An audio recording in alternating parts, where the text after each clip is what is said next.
All right.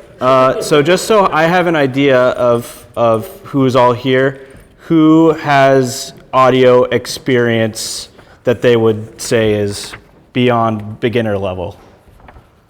Barely? Okay. I run this on Sundays for the church, and it's definitely basic. So what we're going to go over is just from the ground up, just to start the proper way how to turn on all the elements of the system here. So to start, we always want to turn on our mixer, because if you turn on the speakers before the mixer, there's going to be a loud pop that comes through the PA. So I've already done that, but the power switch for the X32 over here is right at the bottom, far left as you're looking at the back, right back here. If you'd like, you can come and take a look. So this one, you turn one on over there first? Right over here. This one I see. I thought you said there was one first. Nope. So just right here. So it's off now. And now I will turn it back on. So that turns the whole system on. No, that turns on the mixer only. So then once we have the mixer on, there's two other elements of this sound system that we need to turn on. So one is the digital snake, which is how we get our mics on the stage over to here. So if you just follow me, I'm going to go show where all that happens. I believe I know. Yeah, this is the only part I know, so I'll let everybody else go.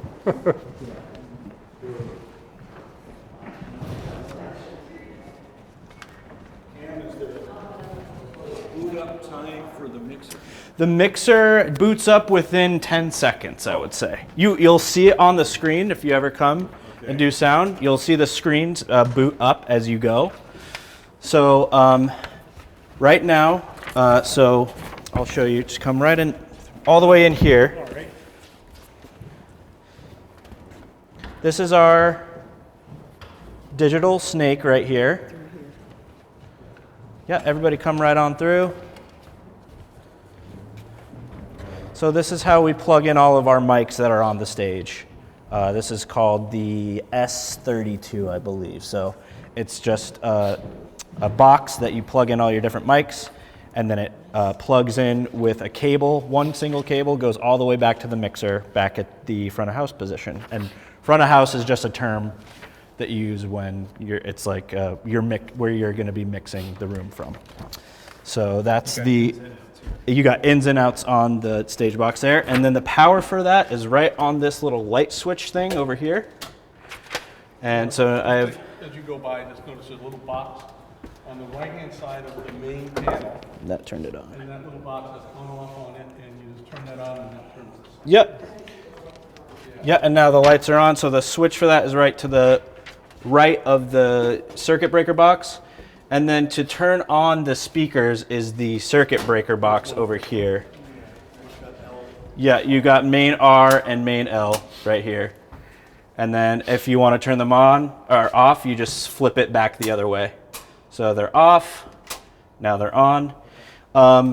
If you need the subs, which are low-end speakers, the subs have their own breaker and they're labeled right here. We won't use the subs tonight, but we can if we wanted to. So that's all three elements, and in order of how you should turn things on.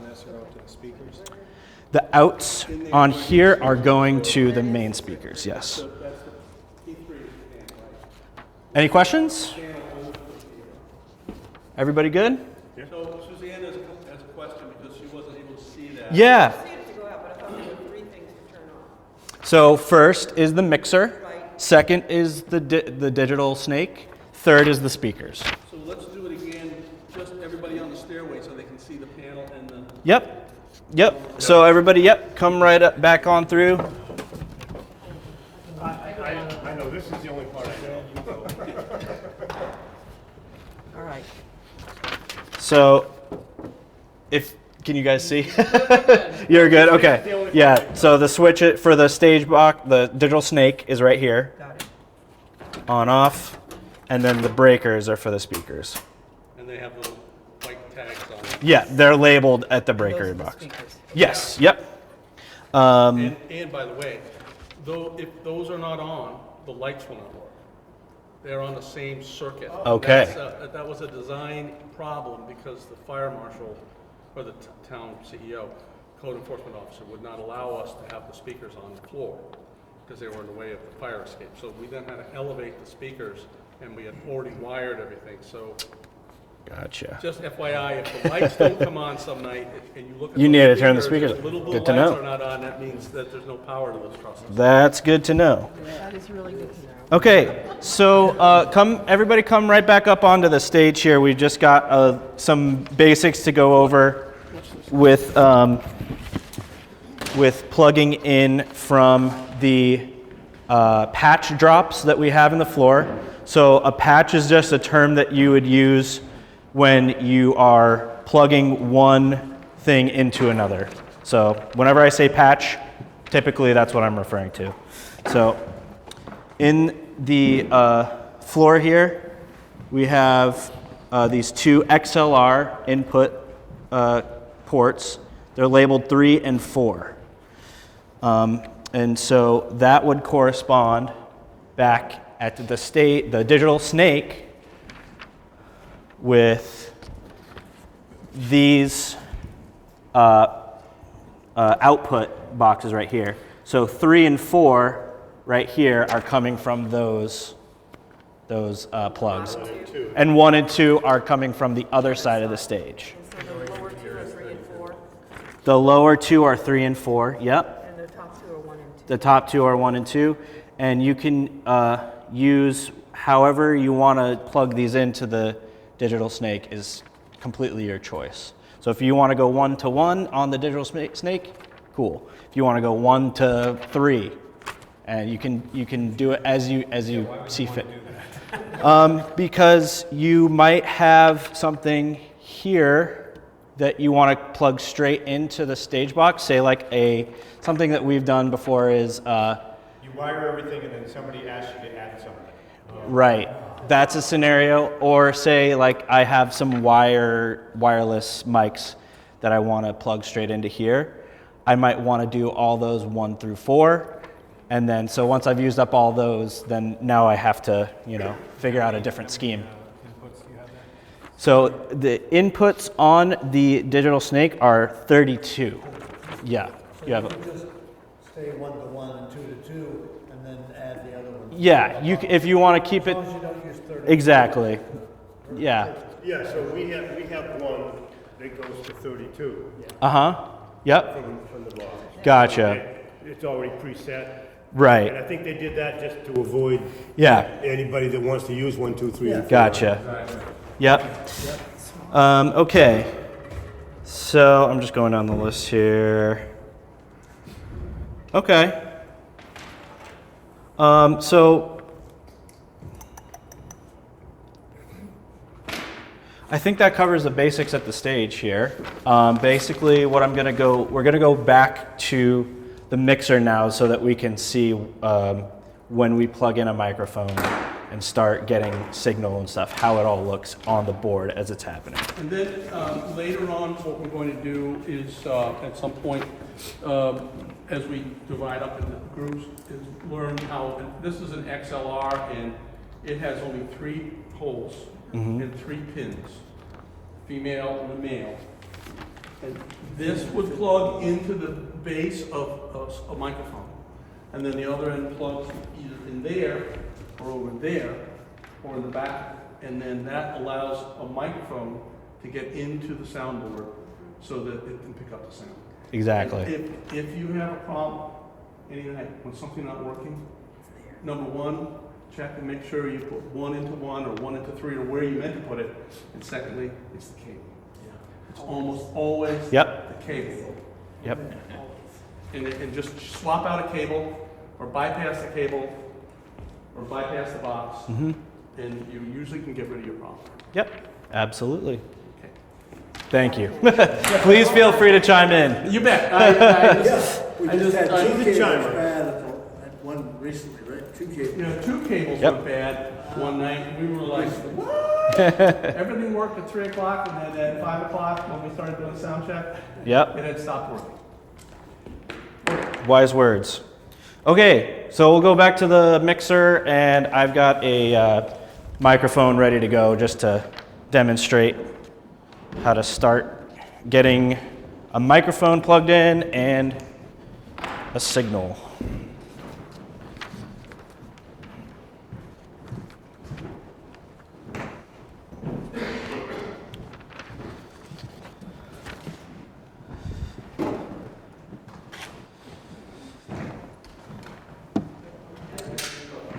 So, just like at the stage, we have the digital snake. We also have XLR inputs on the mixer itself that we are able to use. By default, everything is going to be controlled at the digital snake, but I've just made an adjustment that allows me to use one of these inputs right now, just so I can demonstrate. The digital snake plugs in right here on these two ports that say AES50, and there's a B and an A. So you could plug in more than one device to the to connect it to the mixer. So thanks for asking. So I've got a microphone plugged into channel 1 here. It's just this vocal mic right here. So basically what I'm going to do is, so I'm just going to start from scratch.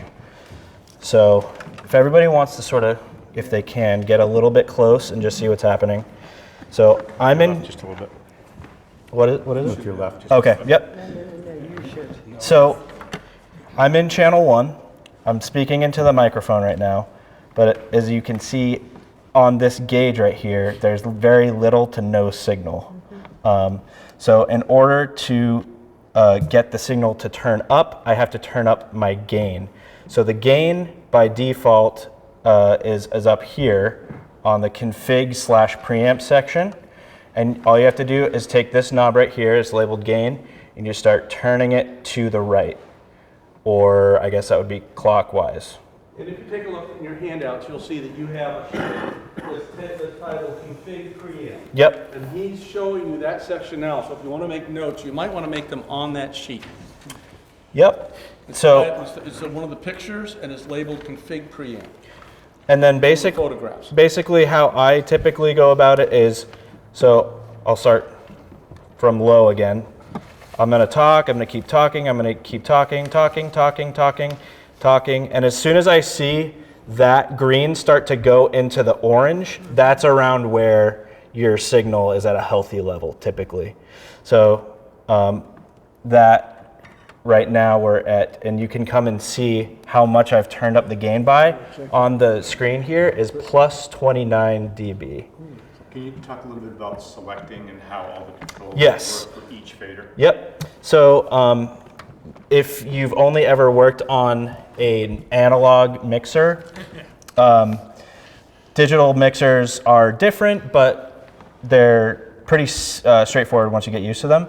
So whereas you would normally have on an analog mixer, you would have buttons and knobs all the way up through this whole line for channel 1. Now all of that gets condensed into one set of knobs, and then to change which channel you are affecting, you have to hit the select button for that channel. So right now I'm only working on channel 1. If I want to work on channel 2, I have to hit select, and now all those settings have changed over to channel 2. And so may I just say that Yep. you have the view button here for that, and on your sheet that says, what was it, config in, not on the picture that shows you, there's a photograph that shows you that part of the board. Yep.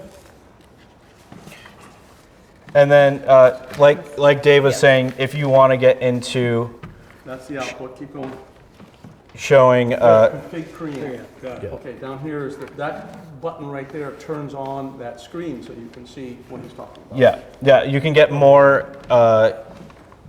information if you hit the view button on the config preamp.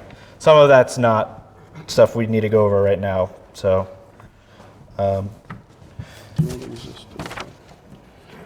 Any questions so far? Anybody? There's the view button. This is the knob he's going to turn on. What was the button you just pushed? View. Oh, view. Okay, Yep. here it is right here. Yep. Okay, I was just looking for it. Each section that you want to affect for the settings has a view button. And it will bring you straight into the section in the software of the X32 to give you more information on what it is you're Are you affecting. using select just to do initial settings? Or can you turn all of these on when you actually want to run the show? You can only ever affect one channel at a time. So what you would want to do is get your settings set at a sound check, and then from there, then you can turn up multiple channels using the faders. But other than that, you have to only affect one channel at a time. Say if you want to change the gain or some other setting. And you can do that, can you do that actively, like while the concert's going on? You can make changes to one of the channels? You can. So, Yeah. so while everything's hot, and these are all up and they're going, Yep. if you don't like what's happening here, you can select that Exactly. and adjust things and then turn that back off. Exactly. I've never done that, but I've seen people do that. Yep. How do you hear that? You have a headset for How do you hear the soloing out what you want to change? Because you got a show going on, you can't put it through the mains. Correct. So, maybe that's an advanced. That's a good Isn't there question. something called I've seen it solo? done. Where you have them, I've seen Giz do it, and he has a headset. And so he plugs Correct. in, and then how he makes that output happen to that, I'm not Would you sure. explain what a show is? So basically, what you're referring to is if you have multiple channels coming in at once. If you want to zero in on something while everything's happening, how do you do that? Yeah, it's like Yep. the bass is too heavy. Right. So if you want to zero in on one channel while other things are happening, you can. If you're in a sound booth, you can have a cue monitor, is what it's called. Yep. And then once you hit this solo button right here, that will be the only thing that comes through. But if, say, you want to like listen to the bass and the drums at the same time, then you can solo multiple things and have only those things playing back to you in your monitor. do that through headphones. Or you can do it through headphones, correct. There's a headphone jack right here. And by default, that's set to have the soloed instruments come through. Or if nothing's soloed, it will have your main left and right mix coming back to you. Do we have any questions? We went a little more on the advanced level there, but not too bad. What was it? Mike. So once we have our gain set, Mike was saying that's a very helpful way to think about it. When you have all of your inputs, which are your mics or your instruments, your pianos, all that ready to go, and your gain's set. What did you say? It was the inputs. those are the fruit. The inputs are the fruits, so you can take as many fruits as you want, and you can put it into a basket. and these are the best. And those are the baskets. So these are a little more high level, but so I'll just say the left and right fader is the big basket that everything goes into. And Or the truck that delivers them. exactly, sure. If you want to use other faders, those would be baskets, and then those baskets get loaded into the exactly. So When you adjust this, and then you bring the volume up here, it doesn't come out until you. correct. Okay. So basically, your master fader, if it's all the way down, you can do anything you want here, and it's never going to come out because you've turned this down to minus infinity. So that's one thing you always want to check if you're not getting sound for whatever reason. Make sure your master fader is turned up. You don't necessarily. I will say that a great place to live when you're mixing a show is anywhere around this 0 mark. And all the 0 mark means is that this fader is neither turning down or boosting the signal. It's at its baseline level. It's at its neutral level. Yeah, so the term for that is a unity, or 0 dB, however you want to think about it. But the reason you want to do that is so that you have more fine adjustment ability, because as you go further down into the range where this fader goes, a small movement in the fader is going to cause a much bigger change in the level. So if you get your gain set so that you can be right around this range, -5, +5 is okay, but right in this range helps to just make it so everything's good. And in order to do that, setting this master fader at an appropriate level is also something you want to do. You don't necessarily have to be at 0 dB for the master. You can set it -5, -10, anything that is as. And why might you need to have different gains, different things that are attached to the mixer? So the reason you might have different gain settings is, for example, this has been turned up to +29 dB. This particular microphone has a stronger signal that it puts out straight from the microphone than other ones. So if I were to use a different microphone that had a less strong signal, I would need to turn up the gain more to compensate for that. The other thing you might want to do is, if you know that the person who's using the mic is going to be talking more quietly than another person, you might want to gain up the mic in that scenario as well. And the other thing you also want to keep a lookout for is, and I think this might be the last of the basics, is so you have a mic, and that puts out it's called mic level. So microphones are the weakest of signals that get put out, and then from there you have instrument level. So guitars output a slightly stronger signal, and then after that is line level. So a lot of times when you are, say, mixing a band or something like that, if you plug a keyboard directly into your mixer and you start gaining it up like you would a microphone, you're going to start hearing and seeing that your signal's way too hot because it's outputting a line level signal. So when it's a line level signal, you only have to gain it up a little bit, or maybe not even at all. So mic, instrument, That's interesting. line. And what would be an example of line signal? So line level is what happens whenever everything comes into the mixer and gets, you have everything going through your left and right fader. Whenever it comes out and goes into the speakers, that's a line level signal. And you kind of just, it depends on, what you're using. You might have to go into the manual of whatever device it is. But basically speaking, any microphone is going to be at a mic level. Like a guitar would be at instrument level, and DVD player, audio player. DVD players, audio players, Line level. line level signals. Yep. Can I just add something here? The Yep. problems I run into when a show starts is many times I'll have turned on the mute, which is this red button here. And then the person doing the curtain speech will come up, and I'm like, okay, I'm all set. And then they go, boop, boop, boop, boop, and like, oh God, I forgot to turn off the mute. So mute is another reason that you won't get sound. Correct. Either this is off, or it's been muted. You should also note that you can mute your main signal. So if you are, you have everything up, even if your faders are up, if this is muted, it's all still coming through there, so everything's off. So you just have to make sure that's also unmuted. So if you have like 3 inputs here, 3 microphones, one person might be very soft-spoken, and the second person might be really soft-spoken, and this might be up here, and the person might be really loud. That one's down there, and this one is at 0.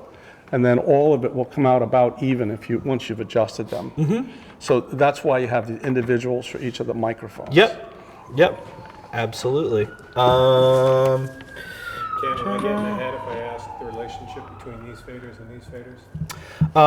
I think so. I think we'll cover that. Do you want to take? The ones on the right. What's next here? for you. So we went over preamp. Those are the baskets. We went over gain, and we went over how everything works in terms of getting the So what- inputs to the main output. So could we just, for all of us together, have 2 microphones? You have another mic here. Is that plugged into this, or? Can you grab a microphone from the ones I gave you for the I other will, user? and then we have 2 microphones, and then we'll make believe that these 2 microphones are 2 people on a, 2 people, speakers on the Yep. stage. Yep. And let's just adjust those 2 and then put Yeah. it out so that people learn, Yep. here's how you get the input into this board, and then here's you put it out into the speakers. Absolutely. First of all, I just need to make sure. I should be hearing this mic, but I'm not, so just bear with me a second. I'm going to try to figure out exactly why that is.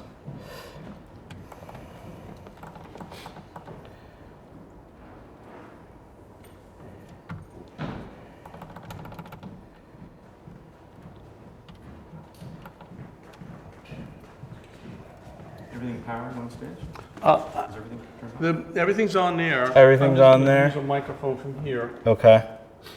I think I know why. So this is an SM58, which is the microphone we usually use. It has a ball, and they're pretty rugged. And it's There got we go. 3 pins inside, and this has the one that connects to it. And if you line them up correctly, clicks right in. And to take it out, you push this button, and it pulls back out. What are those 3-pin connectors called? XLR. XLR. And my mind is not remembering what that exactly said. It doesn't really make a lot of sense. So, something. It's like long range. Yeah, Something long excellent. range. I can't. But there are other cables that look exactly like this, except they have more pins. And those are for lights. Mm-hmm. So if you try to use a light one on a microphone, it won't work. Yeah. Yep. So then, how do I plug this in?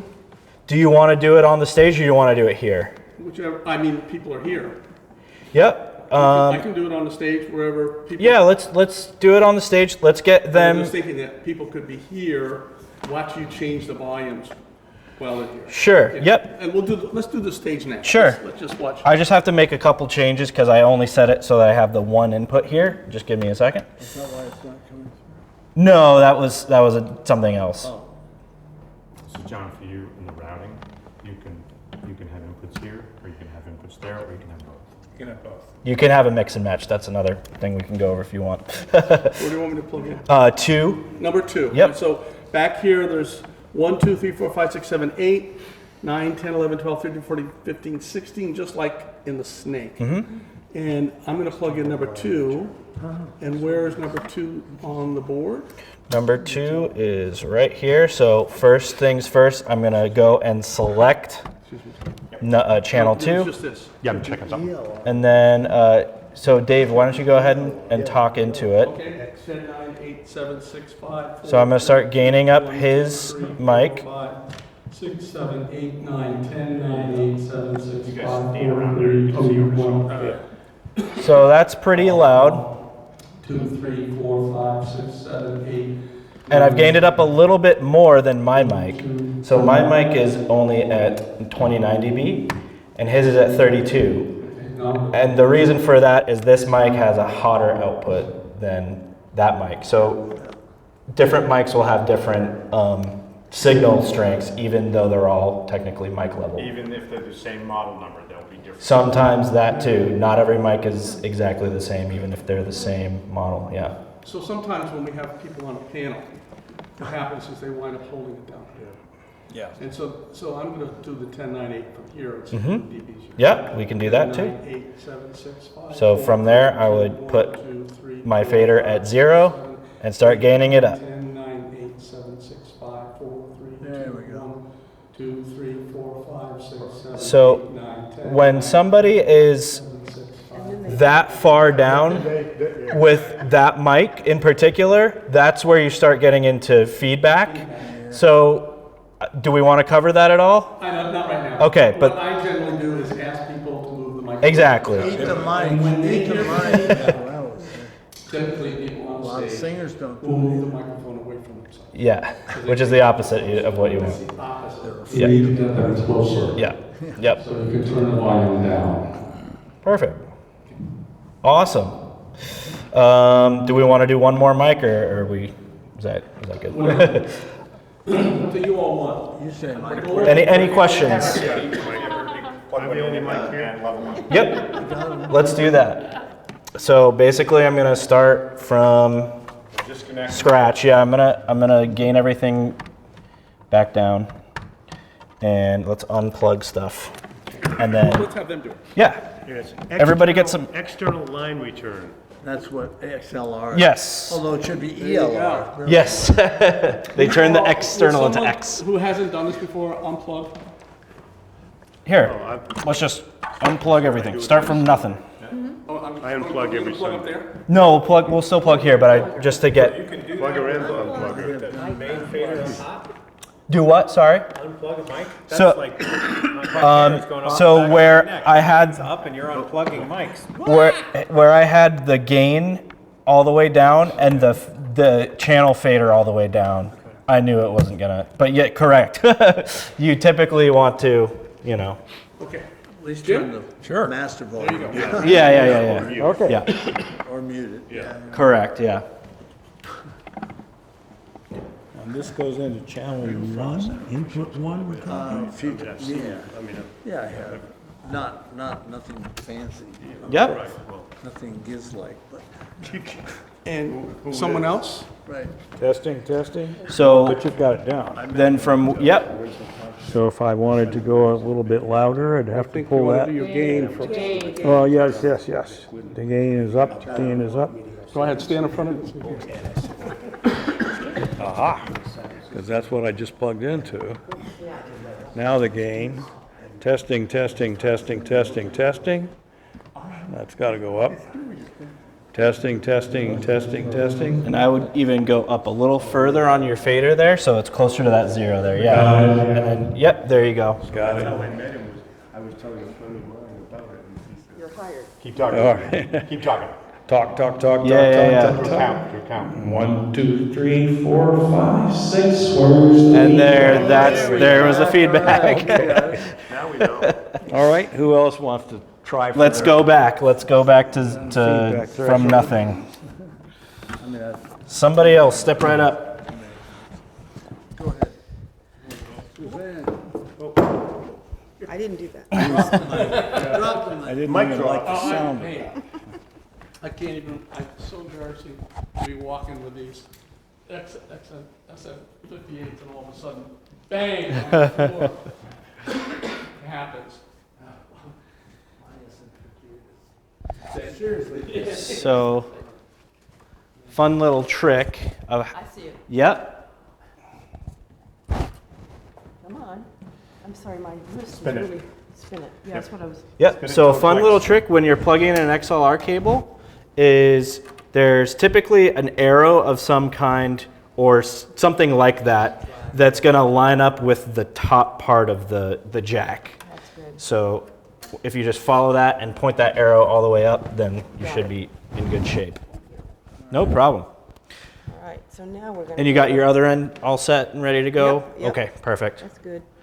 So now we want to go to, make sure the select is on. Yep, make sure you're selected on the correct channel. Right, and then I'm going to go up You here. gotta speak into the mic. Speaking into the mic, speaking into the mic, speaking into the mic, speaking into the mic, speaking into the mic, And yeah, so it seems like you need a little more gain even. speaking in the mic. Hello? See the Hello? green things also. Yeah. You gotta do your gain first, Louise. You can't- That's it, keep going on that until you see those numbers start going up, the green bars. Over here. Right over here. Oh, here. Yep. Oh, here. Mm-hmm. Okay.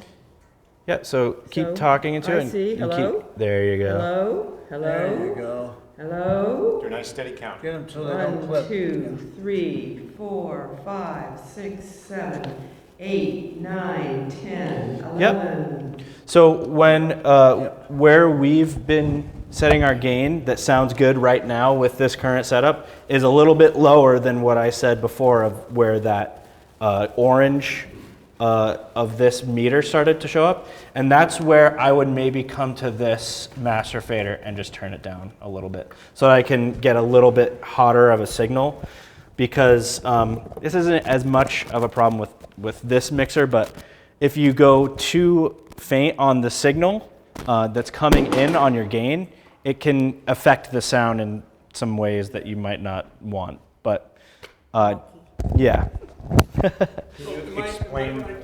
My assumption is, and am I right to say that you don't worry about the output of the speakers first? You count or whatever you do and adjust that gain until you're getting the bars Right. on the input. Right. And then once that's right, then you go next to the sliders. Mm-hmm. Yeah. Okay. Exactly. Explain that one is in and one is out. One fader's in, one Let's fader's try out. it. The masters are outputs? Yeah. Oh, okay. Sure. So Tom just wanted me to just quickly just make sure everybody realizes that. So these are for inputs, which are your microphones that are getting the signal into the mixer. And then this fader is an output, meaning that it sends the sound once it's been mixed together to some other destination. So inputs and outputs are like your bread and butter of your mixer. Yep. Okay, who's next? Anybody else want to try? So that's your male end of the XLR. So that would help. Yeah. So a cool tip with plugging in XLRs also is male into female jacks is an input, and male output to a female input is, yeah. And we're going in one. So look for that arrow on the. There you go. Yep. And click. Click. And so leave this at 0, you're saying? Yeah, you can leave that down, And the gain is the top. 1, 2, 3, 4. and then just keep an eye on that. 6, Yep. 7, 8, 9, 10, 11, 12. Do I want to get into the yellow, or does it? Just before you start getting Just to the yellow. Before you get to the yellow. 1, 2, 3, 4, 5. Wow, it's going way up there. There you go. That should be good right there. That should be good right So now there. what you do from And there, then you bring this up. then you bring your fader up. 1, 2, 3, 4, 5, 6, 7, 8, 9, 10, 11. 1, 2, 3, 4, Great. 5. And Test these. The yellow is a point of distortion. yellow is a point of you have a good balance of a lot of signal, but also headroom, because if you start, say somebody is speaking in a normal volume, but they all of a sudden say something really loud, then it might clip if you're in the yellow like the whole time. So that's just a level where, so that's another good thing to mention is when you give a mic or an input too much gain, you'll get into this zone that you can see on the meter here called clip, and that means that it's overloading the input of the mixer so that some of the signal is getting literally clipped off, so it sounds like it's distorting. And I actually can demonstrate that. No, go ahead. Sorry. A difference between analog and digital for you, John, is you can push your analog board really leave it hard plugged in? before it distorts. And this is a yes or no. It's like, you get it? Nope, you're done. No, there's no more left. Ones and zeros. I had it all the way up. Or you want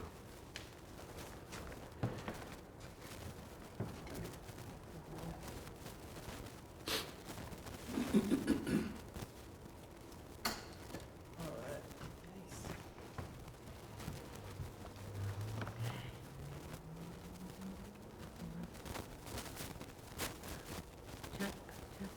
1, 2, 3, 4. My hands are away. 5, 6, 7, 8, 9, 10, 11, 12, 13, 14, 15. You're much more Keep going. soft-spoken, so expect to turn it up. quite a Yep, lot higher. Keep exactly. going, or? Yeah. That's good right there. Keep going. Not at home. Yeah. Not at all. Give us a nice, good count. 1, 2, 3, 4, 5, 6, 7, 8, 9, 10, 11, 12. All right. Yeah. Good job. Okay. Yeah, and that was another thing to keep in mind is whenever possible, try to keep a speaking voice at a pretty decent level in terms of not necessarily yelling, but you know, somewhere between an outside and an inside voice, basically. Yep.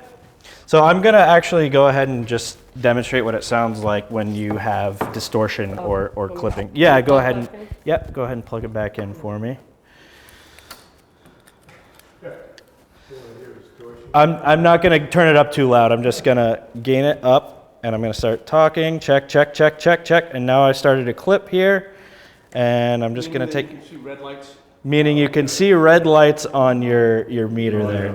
And check, check, check. Hey, check 1, 2. Hey, check 1, 2. Yeah, you can hear it starting to sound distorted. Check. Hey, 1, 2. And you have a lot of headroom to go, and it still will not sound terrible on this mixer. But do that on other mixers, then you start getting into trouble. Okay. Any questions? Awesome. So if we had more than one microphone, Yep. each one of them would have to be set separately by Correct. pushing the green button for each of the channels. If we chose 1, 2, 3, Yep. then we would use the 1 through 8 here and use 1 through 8 on the board. Great point. And then if in fact, for some reason, we wanted to use other channels, there's channels 9 through 16. Right. So this here is for number 1, but it's also for number 9. Correct. So, but we generally keep it Yep. for like a panel Not doing any or a curtain speech. 1, 2, 3, 4, and 5. And then, right, and then if you have 3 different microphones, then they're going to be this one, and then this one, and then this one, and this one, 3 mics.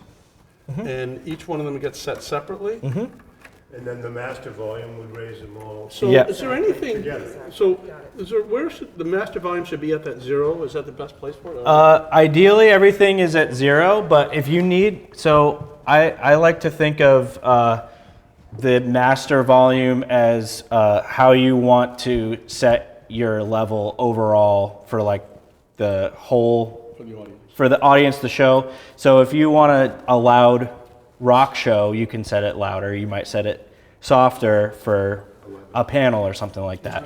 Ideally, you would do that on the gain knobs on your speakers, which is another way you can set your master level.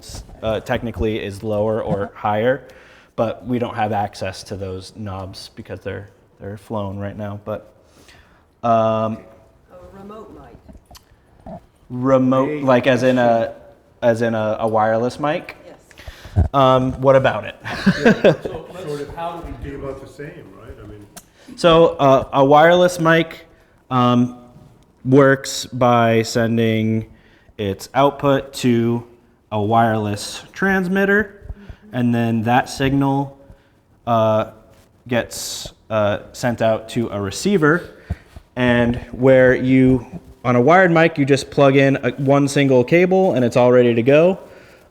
You basically do that with the receiver, and that's how you get your signal into the mixer. we have a receiver here? Mine are on top of my camera.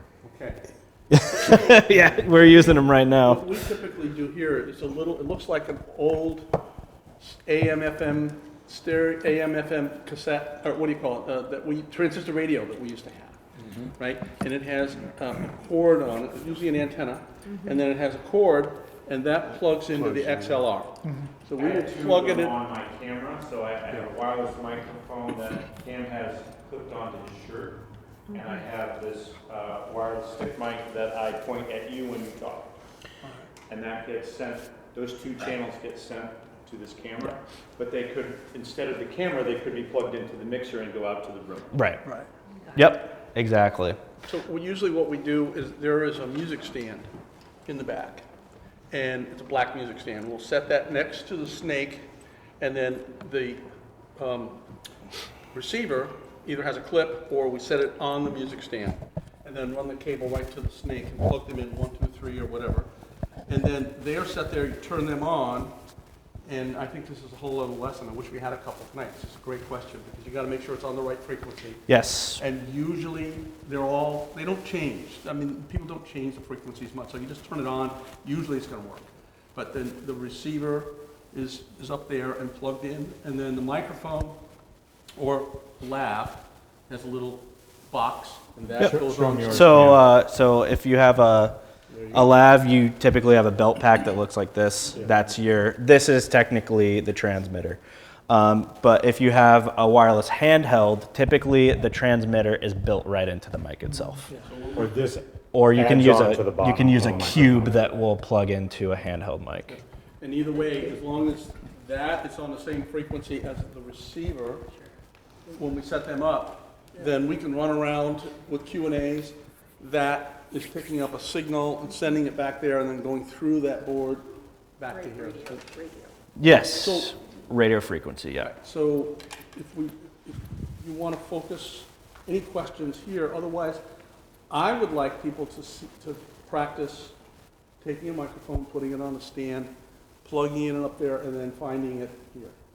Just make sure that number 1 goes to number 1, goes to number 1, or number 2 goes to number 2, number 2, or if you want to do 1 to 4 to 4, or whatever you want to do just to learn. But I want people to be just comfortable being able to set up, say, 3 microphones for a panel, because that's really what the lowest, easiest stuff is. Mm-hmm. Is that, so whatever you all want to do next, I told Cam I'd asked him to go through the simple stuff and nothing too complicated, but from now on, it's like fair game. Who would like to do that and get a little more comfortable with the stage stuff? Do our slightly more advanced people want to just learn a few more things at the mixer here? Is that cool, Dave? That's great. I think that'd be terrific. Y'all who don't want to go into clipping and different, the more in-depth stuff. If you want to stay for the in-depth stuff, fine, we can do that in just a couple minutes at the end. It's up to people. I need to be out of here at 7:45 to make dinner at 8. So what do you want to make? What do you want to do? I'll follow you. Okay, then we're gonna go up there, plug in mics there and bring it back Yep. here just for a few minutes, all right? I'll reset this so that all those inputs on the snake are going to come up here. So just give me 1 second. Yeah, sure. Cam? Yes. I'm gonna take a couple Oh, more mics from under here. sorry. And move those here for you. Sorry about That's that. all right? Oh, really? All right. When you want to mix and match where your inputs are coming from, you have to go into the routing section, and you have what's called a user routing section. And in here, so see how it says 1 through 8? Yep. Now I can go in, and now I can pick and choose whether the input for channel 1 comes from here or if it comes from the snake. So I'm just going to set them all back to there. And so that's coming. Remember I showed you that plug? AES 50. So now I'm just going to go back in and I'm going to set everything to, actually what I can do is I can just go back here and I can set all my inputs to AES 50A 1 through 8. So that's telling it to take the inputs from the stage box. But like I was saying, how I was doing it earlier, I was using my user bank, which was set so that it was in 1, 2, and 3. So those are your inputs on the mixer. And then A4, A5, A6, A7 are on the stage box. So that's the routing section here. To get to the user, you have to page all the way over to the right. But the starting point is input, and those go in blocks of 8. Can you give an example of why you want to have something close by rather on the stage? Yeah, so when we do events here for like Freeport Speech, we have Dave and another mic runner out in the audience with the handheld wireless mics. And just to make sure that I have the right distance, I prefer to have the receivers for those here. So I wouldn't be able to have everything on one block of 8 channels if I didn't use the user panel, because I have to mix and match where the inputs So are coming you're from. making a selection here that allows you to choose the snake and the inputs in one mix. Correct, yeah. So I would probably do something like have the lav mics that are on stage, the receiver, the receivers are going to be plugged into the snake, and then the receivers for my handhelds are going to be here. I'll do the lavs first, and then the handheld second, or however you want to do. But you do have a limited number that you can't use all here and all there, correct? You can only go up to, you are limited to 32 channels in total. So even though between the stage, the snake, and here, we technically have 48 inputs, you are limited to 32, using 32 of those. That's important when we're talking about, I'm just going to, No, yeah, please. part of what I'm learning here is what kind of groups we can actually accommodate. So there's a question when we have a certain group that needs more than we have technically able. That's an important point. I will say that the vast majority of things you'll ever need to do in here can all be covered with 32 channels. Well, that's good to know. But that's because there's 8 here, but then there's 4, there's 4 Yep. choices. Exactly. For the 8, that makes the 32. Exactly. So this is going back to what Dave was pointing out earlier. You navigate all your different inputs with these buttons here. So right now, these faders are controlling 1 through 8. Now they're 9 through 16. Blah, blah, blah, blah, blah. I will say a cool trick on the X30, this particular X32. If It also you allows you to have a lot smaller console than Right. where you used to have one for every single one. Exactly.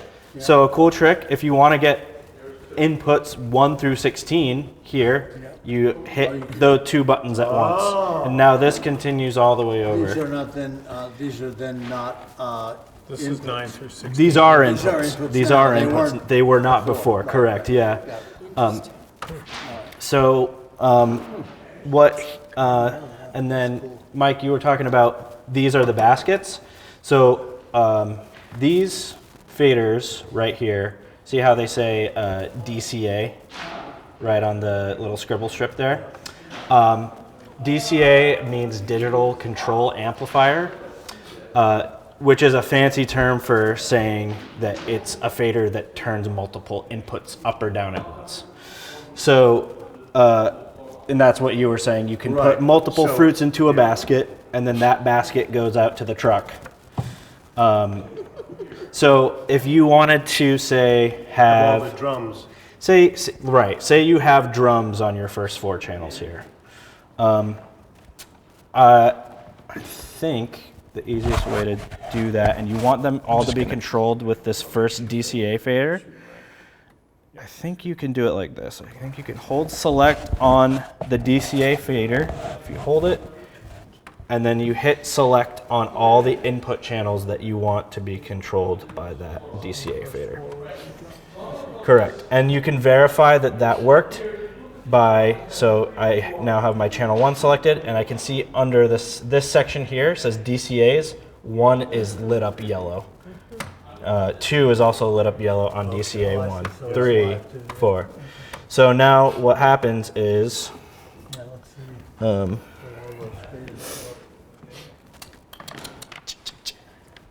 I'm gonna get my gain.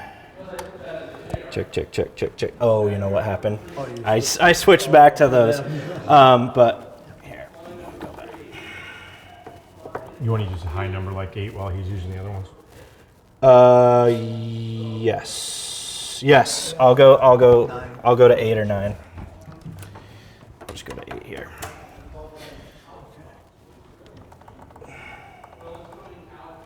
Okay. Except I still need to change it. So. Do you? Yeah. What if you go higher? Yeah, I'm just gonna do this. I can switch it back. User. Check. I didn't plug it in to the correct thing. I'm fired. Check 1 2. Check 1 2. Okay, so right here, my mic's coming in. This is at 0. This is at 0. This is still going to be at 0, but as I turn this one down, this also gets turned down. Check 1 2. Check 1 2. Can still turn it down with the normal, but now say I have 2 people talking at once. Can try to demonstrate that by just plugging in the other mic. Need another XLR? Gain down? Gain down. Oh, for the 2 sets of drums or whatever, Yep. Yeah, what channels are you in? 9, 10, 11. 9, 10, 11. Okay, give me 1 second. Check. Here's the other mic. Check. 1 2 1 2. Okay, so now I talk into both of them. Check. 1 2 1 2 1 2. Now there's nothing. So both of them got turned down at once. So that's the basket that I was talking about. Exactly. Now those are both in the same basket. Exactly. Yeah. Technically, a group is different from a DCA because DCA only controls volume or amplitude is what the term would be. But so this is literally just a volume fader for multiple things. If you want to group multiple mics into a group, then you can affect them together in ways other than just controlling the volume. You can to undo that, you would do the exact thing you just did to get them together. You press and hold the select button over the DCA, and then undo. Yeah, I gotta put these down. While you're holding the select. And just to make sure, by default, this section is for DCAs. That's this selector here. You have buses, which is where you would mix multiple mics to send to a stage monitor. You would use these buses, and that would be like this fader would be turning up the master volume for a floor monitor or something like that. And you have buses. What are the outputs of the console? Yeah, you can have multiple. You can use bus outputs for anything you want. You can use them for floor monitors. People have sending to a camera. In their ear to their own instrument or their own voice. Her own little Oh, right. earphone thing. Yep. So, Their monitors. sorry. No, go ahead. Do you need to do something for them, or? Oh, yeah. Thank you for reminding me. So you have outputs for more than just the speakers in the room. Okay, There I'm are ready. other outputs. I'm ready. When we're here to do recording, Yep. Which one do you want to do first? We'll do the lowest number first? Sure. Are you on? You're on 9. Number 9, number 9, number 9, number 9, number 9. So that's turned up 1, quite a 2, bit. 3, 4, 5, 6, 7, 8, 9, 10. So we'll start from 0. Keep going. I didn't know you sang the Beatles, David. So it's all the way down. We can start gaining him up. Don't encourage him. And we get a healthy signal. And we'll bring the fader up. 6, 7, 8, 9, 10, 9, All right. 8. Can you move on to 10? And how everything is plugged in right now is what I like to see is you have 9, 10, 11 from audience perspective going left to right. Okay. From lower numbers to higher numbers. Like you read. That's how I like it. Yep, exactly. Do you mute 9 to test the other, to go to You you absolutely can. That's a great suggestion. 18 inches away, and I'm going to toss off. 1, 2, 3, 4. Another advanced thing, John, you can do this. You can take your iPad up on the stage and you can run it from your iPad while you're standing next to the mic. So you standing further away than the last one? There's an iPad after this. Okay, so he's quite far away. So that's why I've had to gain up the mic so much to get so little signal out of it. 1, 2, 3, 4, 5, 6, 7. And you're also speaking at a lower level than the previous one. It's difficult. And once you've done that, I'm going to move closer. Yep. Yeah, use the mic, come on. 1, 2, Yeah. 3, 4. So that's Just to demonstrate how big of a difference getting closer to the mic. Yeah. Yep. I am. You want to do some clipping on the left? Sure. Might as well. Yeah. 1, 2, 3, 4, 5, 6, 7, 8, 9, 10, 9, 8, 7, 6, 5, 4, So 3, 2, 1. I've turned it up all the way, and I still haven't been able to get it to. 8, 7, 6, 5, 4, 3, 2, 1, 2, 3, 4, 5, 6, 7. So when 8, he's 9, 10, at those louder points, we start to hear the distortion. But these mics are faint enough in their signal strength that I've turned the gain up all the way, and I've barely been able to get it to clip. Yeah, and you can hear it a little bit that it's starting to distort, but yeah. Yep. 5, 4, 3, 2, 1, 2, 3, 4, 5, 6, Yep. 7, 8, 9, 10, 9, 8, 7. All set? All good. Good. And just as a reminder, we're on 9 through 10, so we have to select this Yeah, page that's right here. That's right. Yeah, yeah. Yep. So if you had hearing augmentation devices for the audience, would that have any relevance to? You could have an output that goes to that device, Yeah, so in other and that would words- have its own volume control. Right, so that was my question. So they would use this board to send signal to augment the individual's hearing? It would be a So we're transmitter hearing that would impaired? Yeah. then match Yeah. up like a Bluetooth or something. Right. Talking about assisted listening? Yeah. Great. Yeah. And when we're here to do recordings of the video cameras, he does a separate mix that's different from the room to feed the video cameras.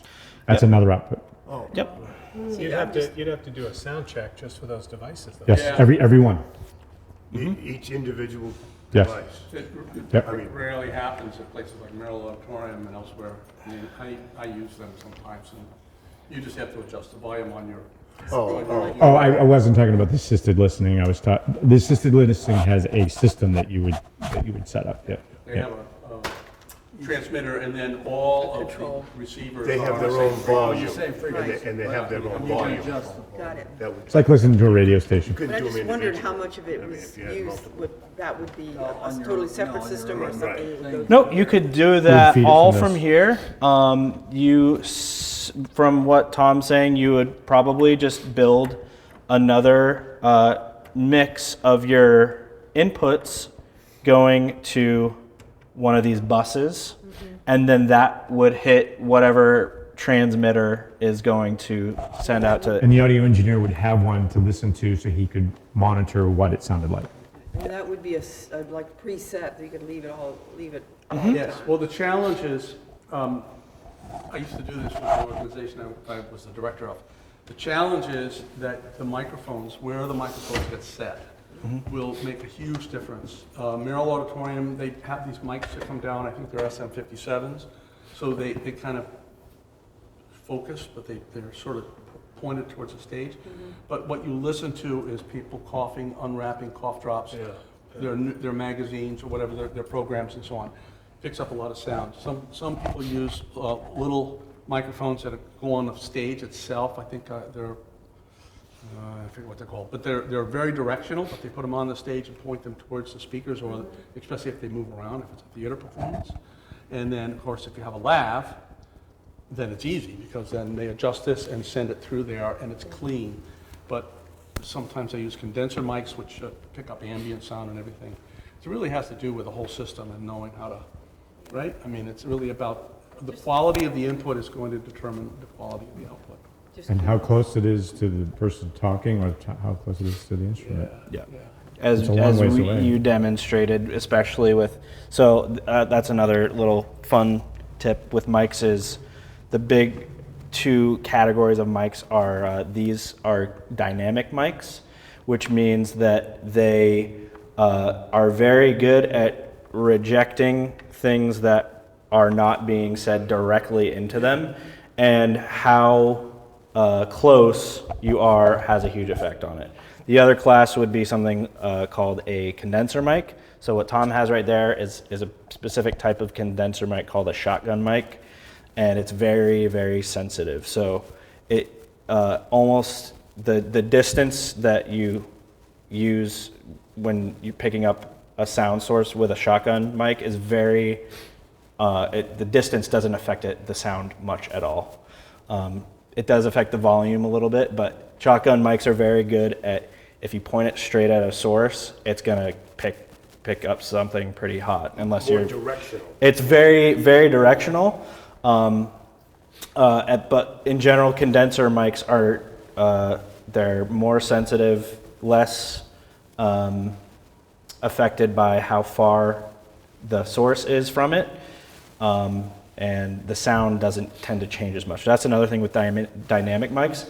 If you get closer to them, not only do they get louder, there's more bass, there's more low end, which, go ahead. Some shows here, and there are 3-part harmonies, and they love to stand around the condenser mic, which is not attached to anything metal. It's in the, whatever that web is called. I don't know the name of it, and that Shock thing is- mount.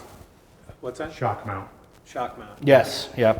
And those things were radioactive. I had that on like 0.1 on my fader, and it was still too hot. Mm-hmm. How do I deal with a hot condenser mic when the other mics on the stage are dynamic?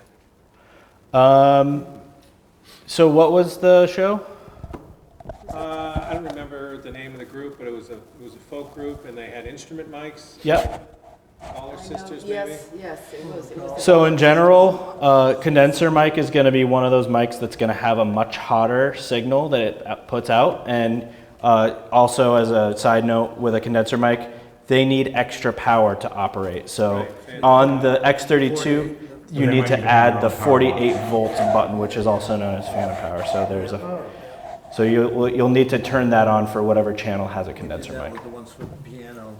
Yep, and there are other types of things that can take phantom power, but And sometimes they'll have their own power box, yes, a high-end mic. yes. But the answer is, You gain it down as much as you can. This probably has more Start gain with range as than your- little gain as you can get away with. If they wanted the condenser mic like in their monitors, that's also very difficult because monitors they're closer to the mic, so feedback happens much more easily. So getting away with as little of that mic in the monitors at the same time. And then from there, once you've done all that and you're still having some feedback, is you would go in and EQ it to get the worst frequencies that are feeding back the most, Pull them down. pull them down. did you do some EQ? We can talk about that, yeah, absolutely. Obviously, I've got to go. Okay, I've done lowly. I Yeah. have on another digital. nice to meet you. Nice to meet you. Yep, and Thank you so much. yeah, no problem. Nice talking to you. Yeah, you too. I'll be sending out a YouTube playlist for everybody. What time do we got? Well, about 10 minutes to 8, and I'd love some help cleaning up. Sure, yep, so we'll do, And for Mike and Patty, maybe you're off. I'm going to say thank you. okay, very absolutely. much, Tom, thank you very Welcome. much. And David. Just as a final thing, and we're recording this too, so we'll send this out for everybody. See you Do later. some more, John. I'll help them pick up. Sure, yeah, I was just gonna end on EQ for, Yeah. Yeah, I'd For like these to see you guys, too. and- Okay, yep. see you later. We'll see that, okay. so, as I was saying with the dynamic mic, when you get closer, it gets louder and bassier. That's called the proximity effect. That happens with pretty much every mic, but more so with dynamic mics. So a way that you can combat the proximity effect is you do a low cut. So there's a button for it in the config/preamp section for every channel, and I'm just gonna make sure I'm on the correct one. I think. Yep, I'm on one, okay. So you can see that I already have a low cut set here, but I'm just gonna page on over using the page select button on the X32 here over to my EQ section. So right here it shows that my low cut is set to 92 hertz. So that's pretty good, but in order to get it to sound a little bit less bassy when I'm super close to the mic, I'm just gonna take this knob right here that sets the frequency where your low cut is set, and I'm just gonna turn it up a little bit so that that number gets higher. So check, check, check, check, check. Now I'm getting pretty aggressive with it right now, so I'm just gonna demonstrate what it sounds like if I go way too high. Check, check, check. So now you hear, Take all the bass out. yeah, I've completely thinned it out. So now I'm just gonna go back and setting something right around here, like 132 is a pretty good spot to get rid of all of that really low, bassy, rumbly stuff. Would you start again? Yeah. So. Yeah. Yeah, absolutely. So low cut. So by default it's off. So you So have. we're on this view. What are we viewing? So I'm selecting my mic right here. Yeah. I'm gonna go back to the home page for it because that's what happens by default. And what screen are we on? We're on. I thought you had to have this on and be able to see this stuff. Nope. So I'll show you exactly what I did. So I've got my mic going here. I'm pretty bassy. I'm gonna turn my low cut on right here. So now I do have a low cut. You can hear that it's gotten less bassy. So now you can either do it from the EQ section here and hit view, or what I did instead was from the home button. That's your best friend right there. Hitting that home button gets you back to.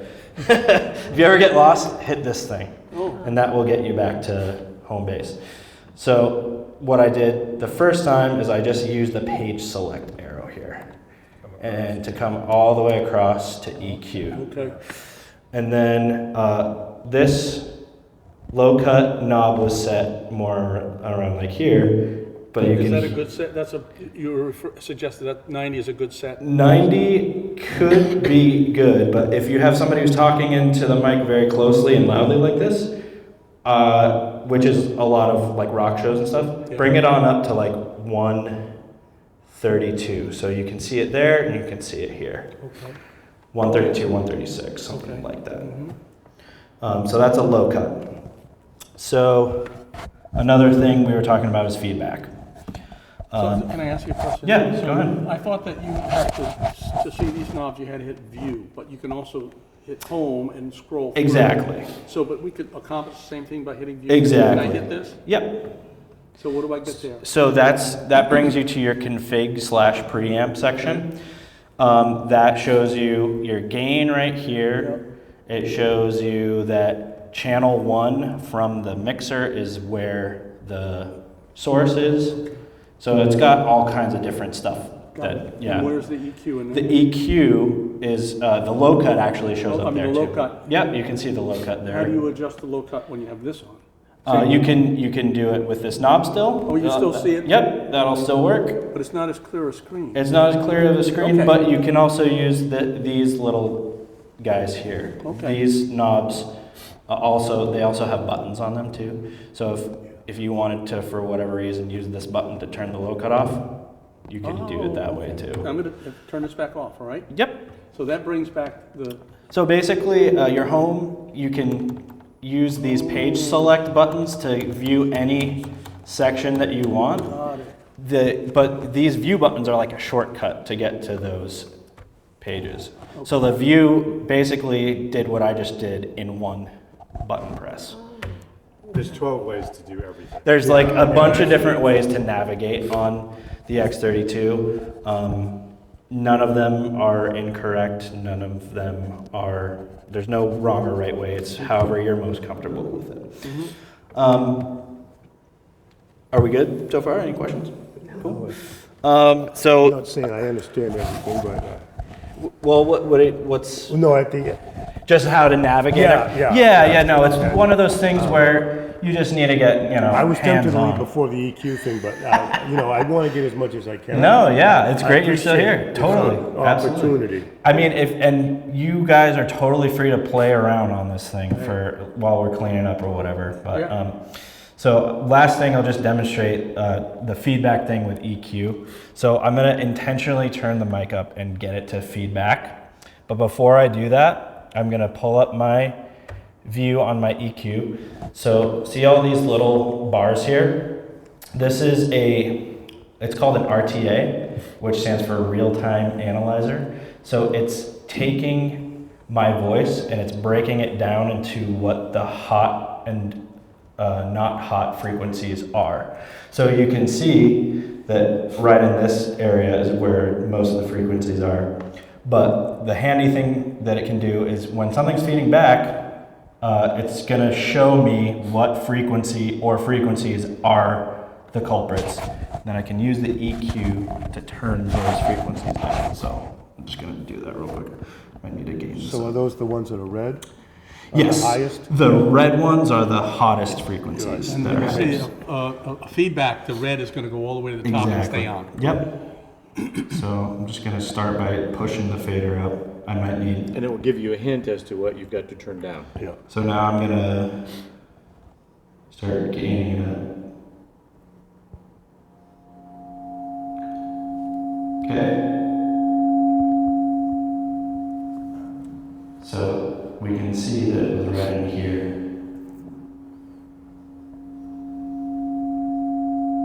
There's actually two notes there that are feeding back. I'm gonna get the lower one first. This one right here. So how do you isolate that? So something you can do is sing the note, which is something I do a lot. It's like Star Trek. And then I have my first band there is around where that note is. How did you do that? So I took this. So basically in your EQ section, you have 4 different bands, which are parameters that you can set of where you want to pull down or boost a frequency range. So I'm going to take my first band. So I know I'm on my first band because it's highlighted. And if you want to change bands, you use the up and down arrow keys here. So I'm going to take my first one. See that it's hovering over around where that first note was. Yep. And then I'm going to take the gain of that band and I'm going to turn it down. So now, You see the yellow go down? yep, Oh. yep. So now there's a bell of where that frequency range has been attenuated or turned down. So now when I turn this back up, that note is not feeding back anymore. Doesn't go up. But that higher one's still going to be there. So now I'm going to take my second band.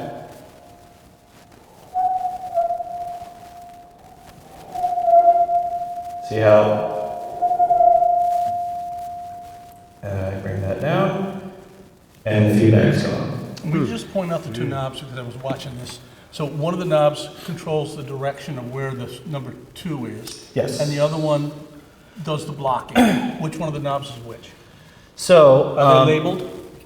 They are labeled, exactly. So when you're working with an EQ, all of these controls are operable with these knobs here too in this EQ section. I'm just used to using these for whatever reason. good. It's another one of those Many ways to get many ways to do the same thing. So gain and frequency, and you have gain and frequency. Oh, Exactly. Does it say that there? Yeah, it says I'm gain at right an here. angle, I can't see Yeah, it. Okay. yep. So this controls which band you're affecting on Yeah. your EQ. This knob right here changes the frequency. Also, this knob does the same thing. Yeah. This controls the gain of that band right here. Yeah. This knob also does the same thing. Okay. And then the last thing with your EQ is the Q. That sets how wide or narrow the range of the frequency is being affected. So if I want to get super surgical and only cut out those very specific frequencies, I would set a low number for my Q. So see how that bell went and it got very narrow? So if you're trying to find, you've got feedback going on, and you're trying to find that, you pretty much deafened everybody in the audience while you're scrolling through. That is trying to correct. find this. So, Before they get here.